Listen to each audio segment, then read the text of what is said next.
지난 시간에 예수님은 가이사의 것은 가이사에게, 하나님의 것은 하나님께 바치라 라고 말씀하셨습니다. 신앙의 핵심은 하나님이 만물의 주인이십니다 라는 믿음입니다. 그러니 우리의 모든 삶은 만물의 주인이신 하나님께 드려져야 합니다 라는 것을 나누었습니다. 이렇게 예수님은 바리새인과 헤롯 당원이 공격한 세금 논쟁을 이기셨습니다. 그렇게 논쟁은 끝날 줄 알았는데 이 사람들이 참 끈질겨요. 이번에는 오늘 본문에 보니까 사두개인들이 와서 부활 논쟁을 들고 예수님께 공격을 하고 있습니다. 당시 이스라엘에는 대표적인 세 개의 종교 그룹이 있었습니다. 바리새파, 사두개파, 에세네파입니다. 먼저 에세네파는 이스라엘의 쿰란 동굴, 사해사본, 성경 사본이 발견된 곳이죠. 이 쿰란 동굴을 중심으로 공동체를 이루면서 금욕 생활을 했기 때문에 성경에는 거의 등장하진 않습니다. 반면에 바리새인과 사두개인은 아주 자주 등장을 합니다. 먼저 바리새인은 모세오경뿐만 아니라 선지서와 장로들의 유전까지 받아들여서 율법을 아주 철저히 지키는 사람들이었습니다. 역사가인 요세푸스에 의하면 당시 1세기의 예루살렘의 인구를 2만 5천 명에서 3만 명 정도로 추정을 하는데요. 이때 바리새인의 수가 6천 명이나 됐다고 합니다. 그 세력이 엄청난 거죠. 유대교의 핵심 세력들이 바리새인입니다. 이에 반해 사두개파는 제사장 가문 출신입니다. 유대 사회의 상류층입니다.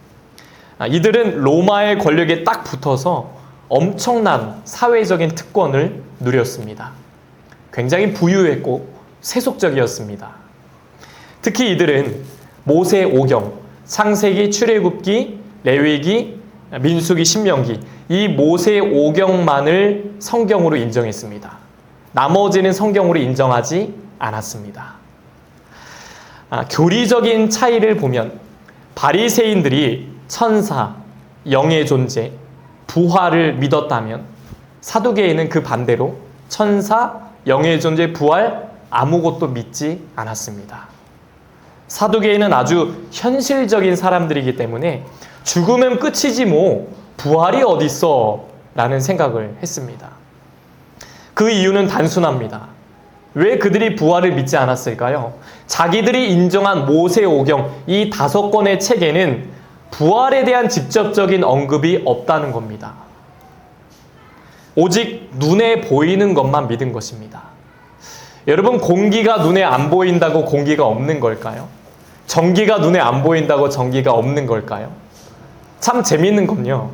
당시 제사장들이, 요즘으로 하면 목사님들이죠. 이 당시 제사장들이 대부분 이 사두개파였는데, 아니 부활도 안 믿는 사람들이 백성들을 하나님께로 인도한다라고 하니까 이게 말이 안 되는 겁니다.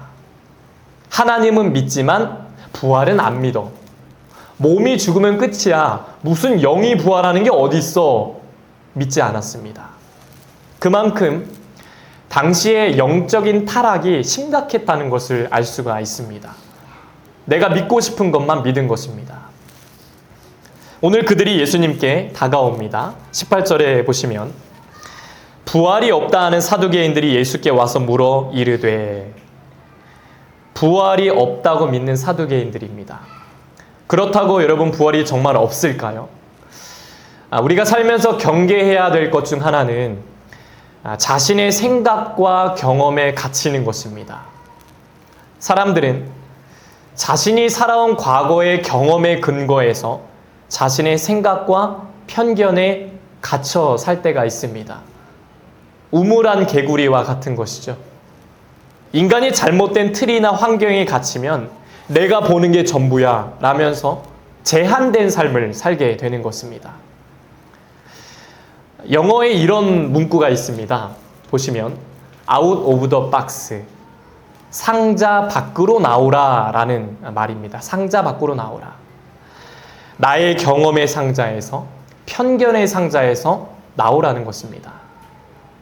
기도가 무엇입니까? 나의 상자에서 나와서 하나님께로 향하는 훈련입니다. 우리가 기도할 때 어떤 때는 마음이 굉장히 평안할 때가 있습니다. 당장 내 눈앞에 문제가 해결되진 않았는데 기도하고 나면 마음이 왜 이렇게 좀 평안하고 이게 왜 이렇게 좋지? 왜 기분이 이렇게 평안하고 자유하지? 이런 느낌이 들 때가 있거든요. 내가 상자에서 나왔기 때문입니다. 상자에서 나와서 그 모든 문제를 하나님께 맡겼기 때문에 이제는 주님이 일하기 시작하셨기 때문에 마음이 평안하고 자유한 것입니다. 그래서 우리가 기도하는 것입니다. 이렇게 부활이 없다고 하는 사두개인들이 예수님께 질문을 합니다. 신명기 25장에 나오는 고대 근동의 아주 독특한 법을 가지고 질문을 던졌는데요. 바로 형사취수죄라고 하는 법입니다. 형사취수죄. 어떤 남자가 자식이 없이 아내를 두고 죽으면 그 동생이 아내를 취해서 형을 위한 상속자를 세웁니다. 동생이 형수를 아내로 맞아서 대를 잇게 하는 제도입니다. 형사취수죄. 그러면 왜 이런 법이 생겼는가? 배경은 이렇습니다. 당시 이스라엘의 여성은 아시다시피 힘이 없었습니다. 숫자에도 들어가지 않았었죠. 그러니까 이 여성들은 재산이나 자산을 스스로가 가질 수가 없었습니다. 그런 여성의 남편이 죽으면 아들이 없는 부인은 경제적으로, 사회적으로 큰 어려움을 겪었습니다. 죽은 남편이 재산이 아무리 많다 해도 이 여자 혼자서 재산을 가질 수가 없는 겁니다. 방법은 딱 하나예요.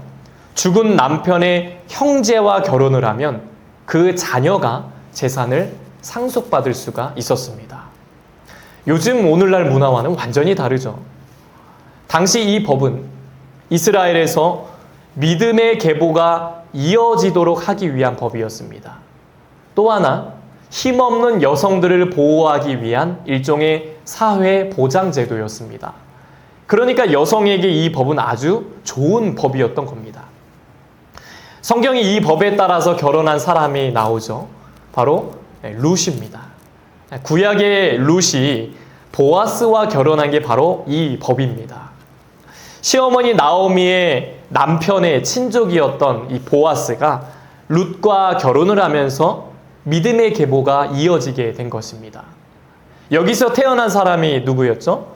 다윗이고요. 그 이후는 바로 우리 예수 그리스도였습니다. 믿음의 계보입니다. 오늘 사두개인들이 이 법을 갖고 질문을 던졌는데요. 근데 참 웃긴 게요. 부활을 안 믿는 사람들이 부활에 대한 질문을 던지는 겁니다. 진짜 궁금했을까요? 의도가 있었죠. 저 앞에 있는 예수를 잡아야겠다라는 겁니다. 오늘 20절 이하의 그 내용이 쭉 나오는데요. 한 가정에 7형제가 있었어요. 7형제가 있었습니다. 첫째가 결혼해서 아내를 얻었는데 자식이 없이 죽었습니다. 그래서 둘째가 그 형수와 결혼을 했는데 역시 자식을 남기지 못하고 죽었습니다. 그렇게 일곱째까지 내려갔는데 모두 자식이 없이 죽었습니다. 그리고 마지막엔 이 여자도 죽었습니다. 자, 그러면 만약에 부활이 있다면 부활한 이 사람들이 이제 나중에 다 만나게 될 텐데 그러면 이 여자는 누구의 아내가 되겠느냐? 이게 사두개인들의 질문이었습니다. 질문 자체가 현실성이 거의 없어요. 그러니까 이들이 좀 억지로 만들어낸 게 티가 좀 납니다. 자기들 꾸며낸 이야기죠. 어떻게 생각하십니까? 이 여자는 첫째의 아내일까요? 막내의 아내일까요? 그러면서 사두개인들은 이거 봐라. 야, 이거 천국이 있다면, 부활이 있다면 이거 얼마나 웃긴 상황이 연출되겠느냐? 그러니까 나는 부활을 안 믿어. 라고 한 겁니다. 자기들의 생각과 해석에 갇혀버린 겁니다. 이들의 문제점은 무엇입니까? 지금 이 세상에서의 삶이 부활 이후의 세상, 천국에서도 그대로 이어진다고 생각한 것입니다. 그들은 이 천국을 지금보다 조금 더 나은 세상, 이 정도로 생각을 한 것입니다. 그러나 천국은 인간의 이성을 뛰어넘는 완전히 다른 세상이라는 것입니다. 예전에 제가 아동부 설교를 이제 자주 했는데 아이들한테 천국과 지옥 이야기를 했어요. 얘들아, 지옥은 너네가 싫어하는 게 다 있어.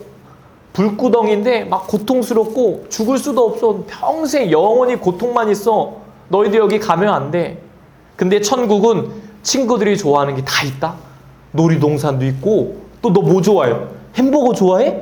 너는 피자? 넌 젤리 좋아해? 그러면서 야 그거 먹을 거 엄청 많은 곳이 천국이야. 이렇게 얘기하면요, 애들이 막 눈이 동그래져요. 어떤 애가 질문을 합니다. 목사님, 천국에 그럼 도둑질 있어요? 도둑?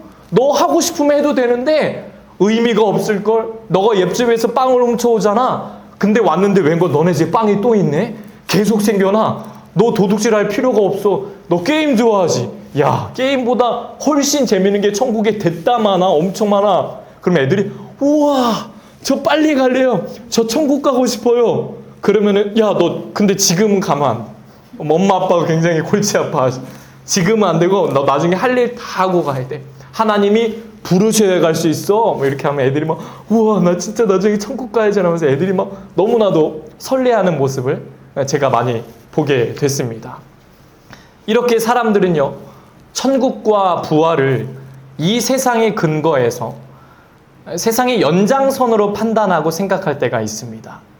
사두개인들도 자신들의 틀 안에서 단정해버린 겁니다. 부활은 없어, 이런 거야 라는 것이죠. 그러자 예수님이 반문을 하십니다. 24절에 보니까 예수께서 이르시되 너희가 성경도 하나님의 능력도 알지 못함으로 오해함이 아니냐. 굉장히 자존심 상하는 이야기죠. 굉장히 엘리트입니다. 종교적으로 엘리트들에게, 성경도 많이 아는 사람에게 너희가 성경도 몰라, 자존심을 건드린 겁니다. 예수 믿는 사람 중에는 성경은 아는데 하나님의 능력을 모르는 사람들이 있습니다. 반대로 성경은 모르는데 하나님의 능력만 아는 사람들이 있습니다. 먼저 앞에 성경만 아는 사람들은 자칫 지식적인 신앙이 될 수 있습니다. 반대로 하나님의 능력만 아는 사람들은 신비주의 신앙에 빠질 수 있습니다. 체험만 많고 분별은 없는 것입니다. 사두개인들은 성경도 몰랐고 하나님의 능력도 몰랐습니다. 죽은 신앙이죠. 우리의 신앙은 지식에만, 체험에만 갇혀있는 신앙이 아니라 성경도 알고 하나님의 능력도 아는 그런 신앙이 되어야 하는 것입니다. 사두개인들은 모세 오경만 인정하고 다른 책은 전혀 인정하지 않았습니다. 믿음이라는 것은 의심하지 않는 것입니다. 근데 인간은 연약해서 의심이 생깁니다. 성경의 도마가 예수님을 의심하고 부활을 의심했습니다. 그러자 예수님은 도마에게 못자국과 창자국을 보여주셨습니다. 네가 봐라. 그렇게 의심이 해소되니까 이 도마가 예수님께 이런 고백을 남깁니다. 요한복음 20장 28절에 보니까 도마가 대답하여 이르되 나의 주님이시요 나의 하나님이시니이다. 아멘. 우리는 연약해서 의심이 생깁니다. 그러나 하나님은 그런 우리의 의심을 풀어주시고 우리에게 확신을, 믿음의 확신을 갖도록 도와주시는 분이 하나님이십니다. 성경은 믿음이 하나님의 선물이라고 합니다. 죄인은요, 하나님을 의심합니다. 그러나 하나님은 확신을 선물로 주십니다. 그러니 우리가 여전히 의심되고 내가 믿어지지 않을 때 하나님께 진실하게 기도해야 합니다. 주님, 제가 아직도 믿어지지 않습니다. 제가 의심이 됩니다. 저의 의심을 걷어주시고 믿음의 확신을 선물로 주시옵소서. 그럴 때 주님은 도마처럼 우리의 의심을 확신으로 바꾸어 주실 줄로 믿습니다. 사두개인들이 이걸 하지 못했던 것입니다. 이렇게 나름대로 논리를 내세운 사두개인들에게 예수님은 이런 말씀을 하십니다. 25절에 보니까 사람이 죽은 자 가운데서 살아날 때에는 장가도 아니가고 시집도 아니가고 하늘에 있는 천사들과 같으니라. 아멘. 어떤 목사님이 그런 유머러스한 이야기를 하시더라고요. 여러분, 부활하면 장가도 안 가고 시집도 안 간답니다. 우리 결혼하신 분들 조금만 힘내세요. 조금만 버티고 견뎌내세요. 나중에 이것이 우리에게 큰 위로가 됩니다. 뭐 이런 말씀을 하셨는데, 요즘의 결혼 생활을 좀 재미로 승화한 이야기죠. 그렇다고 천국에서 우리가 서로 못 알아본다는 게 아닙니다. 사랑하는 아내, 남편, 부모님 다 알아봅니다. 근데 천국에는 결혼 제도가 없습니다. 왜 그럴까요? 신랑 대신 예수님과 결혼하기 때문입니다. 우리가 천국의 삶을 다 알 수는 없습니다. 성경에 언급해 준 정도만 알 뿐입니다. 분명한 것은 이 세상과는 전혀 다른 상태로 변한다는 것입니다. 인간의 모든 아픔과 근심 같은 굴레를 벗겨주는 곳이 천국입니다. 우리가 세상에서 느낀 행복보다 비교할 수 없는 영원한 기쁨과 영원한 행복이 있는 곳, 그것이 우리가 가야 할 천국인 줄로 믿습니다. 예전에 제가 종종 장례 예배를 이렇게 인도할 때면 예수님 믿고 돌아가신 분들을 보면 그런 생각이 들었어요. 인간적으로는 돌아가신 분을 이제 볼 수 없다는 것에 마음이 참 아프고 눈물도 나고 슬픕니다.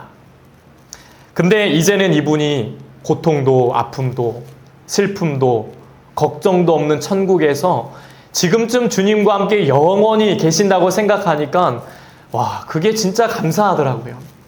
나중에 내가 이분을 천국 가면 볼 수 있겠구나 라는 생각에 마음에 큰 위로를 받을 때가 있었습니다. 나도 꼭 천국에 가서 이분을 다시 뵙고 싶다 라는 생각이 들었어요. 그래서 주님은 요한계시록에서 말씀하신 겁니다. 14장에 나오죠. 주 안에서 죽는 자들은 복이 있도다. 주님 안에서 죽는 자들이 복이 있도다 라고 말씀하셨습니다. 이렇게 부활이 일어날 수 없고 믿을 수 없다는 사두개인들에게 주님은 그들이 그렇게 좋아하고 인정한 모세오경에 나오는 그 내용으로 말씀을 해주셨습니다. 26절에 보니까 너희가 모세의 책 중 가시나무 떨기에 관한 글에 하나님께서 모세에게 이르시되 나는 아브라함의 하나님이요 이삭의 하나님이요 야곱의 하나님이로라 하신 말씀을 읽어보지 못하였느냐. 아멘. 여기 모세의 책은 뭘 말할까요? 모세오경을 말합니다. 이 본문은 출애굽기 3장의 내용입니다. 하나님이 모세를 부르실 때 불타는 떨기나무 가운데서 자신을 이렇게 소개하셨습니다. 나는 아브라함의 하나님이요 이삭의 하나님이요 야곱의 하나님이다. 예수님은 왜 갑자기 모세의 이야기를 들고 오셨을까요? 사두개인들이 아주 귀하게 여기는, 니네들이 그렇게 인정하는 모세오경에 대한 말씀이기 때문입니다. 어떻게 이 말씀으로 부활을 설명할 수 있을까요? 모세를 기준으로 아브라함, 이삭, 야곱 다 과거의 사람입니다. 다 옛날 사람입니다. 그러면 언뜻 보면 하나님이 이렇게 말씀하시는 게 맞다고 생각할 수 있습니다. 나는 아브라함의 하나님, 이삭의 하나님, 야곱의 하나님이었다. 뭐뭐이었다. 과거 시제로 말하는 게 맞는 것 같습니다. 그렇죠. 옛날 사람이니까 당연히 그렇죠. 근데 여기에는 깊은 의미가 담겨 있습니다. 이 말씀과 병행 본문인 마태복음을 원어로 비교해서 보면 알 수가 있는데요. 먼저 오늘 26절 말씀을 원어 성경으로 잠깐 보시면 이게 저 앞에가 좀 이상하게 생긴 글자가 이제 헬라어 원어입니다. 에고 호 데오스 아브라함. 에고 나는, 호 데오스 하나님, 아브라함 나는 아브라함의 하나님이요. 이게 오늘 본문의 말씀인데요. 근데 여기에 동사 하나가 빠져 있습니다. 다음 거 보시면 위에 게 오늘 말씀이고 아래 거 마태복음 22장 32절 말씀을 보시면 에고 에이미 호 데오스 아브라함 이렇게 나옵니다. 에고 에이미라는 글자가 있죠. 호 데오스 아브라함. 중간에 뭐뭐이다 라는 뜻의 에임이라는 이 동사 현재형이 생략되어 있습니다. 저게 현재형입니다. 하나님은 자신을 아브라함, 이삭, 야곱의 하나님이었다. 이 과거가 아니라 나는 하나님이다. 에임이라는 현재형으로 분명히 말씀하셨다는 겁니다. 무슨 뜻입니까? 하나님이 보실 때, 하나님의 기준으로 보실 때 아브라함, 이삭, 야곱은 죽은 자들이 아니라는 것입니다. 살아있다는 것입니다. 출애굽기의 말씀은 아브라함보다 500년 뒤의 이야기입니다. 완전 옛날 얘기죠. 그들이 500년 전에 죽은 자들이 아니라 살아있는 자들이라는 것입니다. 과거에 그들의 하나님이었다. 그게 아니라 지금도 그들의 하나님이라는 것입니다. 부활이 있다는 겁니다. 지금 우리 눈엔 보이지 않지만 그들은 살아있는 자들이라는 것입니다. 우리보다 먼저 세상을 떠난 믿음의 선배들은 죽은 자가 아니라 살아있는 자들이라는 것입니다. 사두개인들은 모세오경만 인정한다. 부활은 인정하지 않는다라고 했지만 예수님은 그 모세오경의 말씀을 통해서 그들이 깨닫지 못하고 있는 진리를 가르쳐 주신 것입니다. 너희들의 해석은 틀렸어 라는 것입니다. 인간에게는 과거, 현재, 미래 세 가지 시제가 있습니다. 그런데 하나님께는 딱 하나, 현재 시제만 있습니다. 과거에 일하신 하나님은 지금도 동일한 능력으로 일하시는 분입니다. 역사하시는 분입니다. 살아계시기 때문입니다. 그러면서 주님은 말씀하십니다. 오늘 27절 말씀 함께 읽겠습니다. 시작. 하나님은 산자의 하나님이시라 너희가 크게 오해하였도다 하시니라. 아멘. 하나님은 산자의 하나님이십니다. 많은 사람들이 사두개인처럼 부활도 없고 천사도 없다고 믿습니다. 죽음은 끝이야 라고 생각합니다. 우리에게는 과거의 신이 필요 없다면서 요즘 현대 AI 시대에는 더 뛰어난 신이 필요하다고 말합니다. 내가 만든 신입니다. 돈이 신이고 성공이 신이고 외모가 신입니다. 하나님보다 중요하게 여기는 것이 나의 신이고 우상입니다. 근데 내가 만든 신은 결국 나를 지켜주지 못합니다. 탈무드에 보면 우리가 안식일을 지키는 것이 아니라 안식일, 주일이 우리를 지켜주는 것이다 라는 말처럼 하나님이 그분의 말씀이 우리를 지켜주는 것입니다. 신은 변하지 말아야 합니다. 변하면 신이 아닙니다. 우리의 신은 누구입니까? 하나님이십니다. 그분은 변하지 않습니다. 영원하십니다. 그분은 아브라함과 이삭과 야곱의 하나님이십니다. 그리고 저와 여러분 나의 하나님이십니다. 그분이 우리를 살아있는 자로 여겨주시는 것입니다. 예수를 믿고 영원한 생명을 소유한 우리는 살아있는 자들이라는 것입니다. 사람은 세상의 소리를 듣지만 우리 하나님은 인간의 작은 신음소리를 들으시는 분입니다. 우리의 아픔을 공감하시고 위로하시는 분입니다. 사람은 과거를 후회합니다. 현재를 불안해합니다.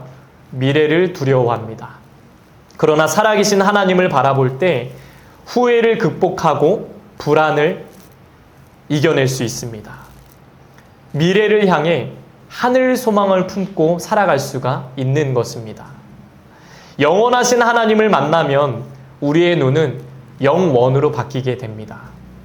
전능하신 하나님을 만나면 내가 아니라 하나님의 능력을 의지하며 살게 됩니다. 우리가 아버지의 사랑을 받으면 나의 좁은 마음은 점점 넓어지게 되는 것입니다. 이것이 그리스도인의 삶이 되어야 합니다. 출애굽기 3장 14절 말씀해 보시면 나는 스스로 있는 자이니라. 하나님이 자신을 이렇게 표현하십니다. 나는 스스로 있는 자이니라. 그분은 영원한 현재의 하나님이십니다. 과거에도 역사하셨듯이 지금 이곳에도 함께 하시고 우리 삶 가운데도 동행하십니다. 살아있는 자의 하나님, 그분을 나의 하나님으로 모시며 살아가시기를 바랍니다. 토마스 아켄피스가 이런 말을 남겼습니다. 세상의 고통은 지나가지만 하나님의 사랑은 영원하다. 세상의 고통은 지나가지만 하나님의 사랑은 영원하다. 우리가 세상에서 겪는 고통은 다 지나갑니다. 그러나 살아계신 하나님의 사랑은, 그분의 말씀은 영원한 줄로 믿습니다. 지금 여러분의 삶에는 어떤 고난이 있으십니까? 어떤 어려움이 있으십니까?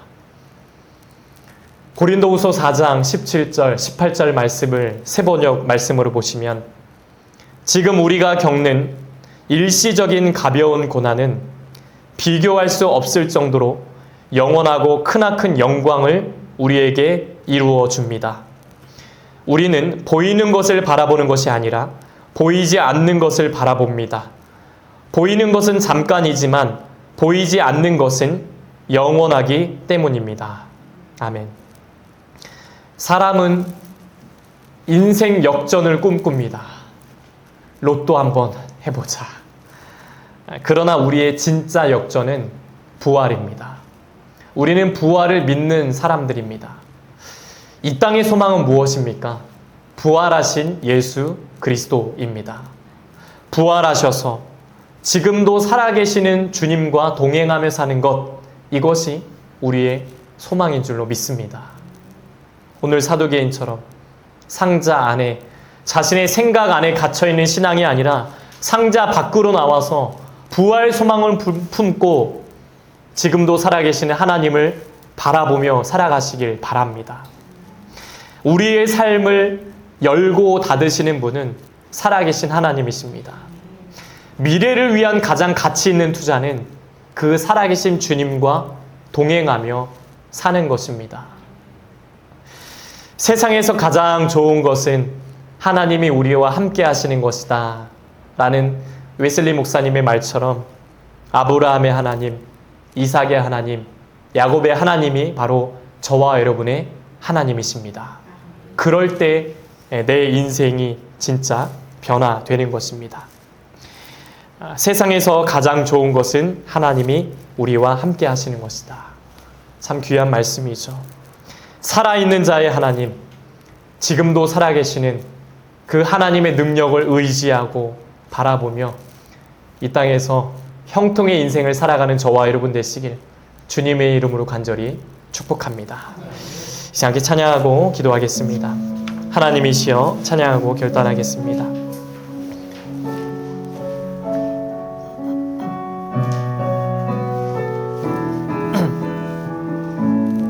하나님이시여, 하나님이시여, 하나님이시여, 주는 나의 하나님이시로다. 나의 몸과 마음 주를 갈망하며 이제 내가 주께 고백하는 말, 여호와는 나의 힘이요, 여호와는 나의 구원이시니 내가 누구를 두려워하리요. 여호와는 생명의 피난처시니 주의 인자가 생명보다 나음으로 내 입술이 여호와를 찬양하리. 내 평생에 주를 찬양하며 주의 이름으로 내 손, 여호와는 나의 힘이십니다. 여호와는 나의 힘이요. 아멘. 여호와는 나의 구원이시니 내가 누구를 두려워하리요. 여호와는 생명의 피난처시니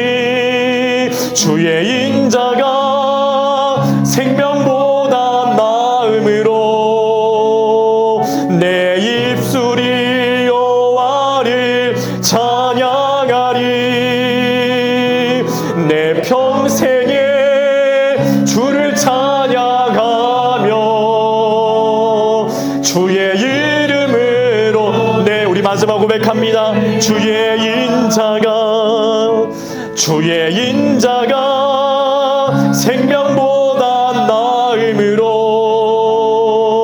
내 입술이 여호와를 찬양하리. 내 평생에 주를 찬양하며 주의 이름으로 내 손 들리라. 하나님 아버지, 자신의 경험과 편견에 사로잡힌 사두개인을 보면서 우리의 모습을 돌아봅니다.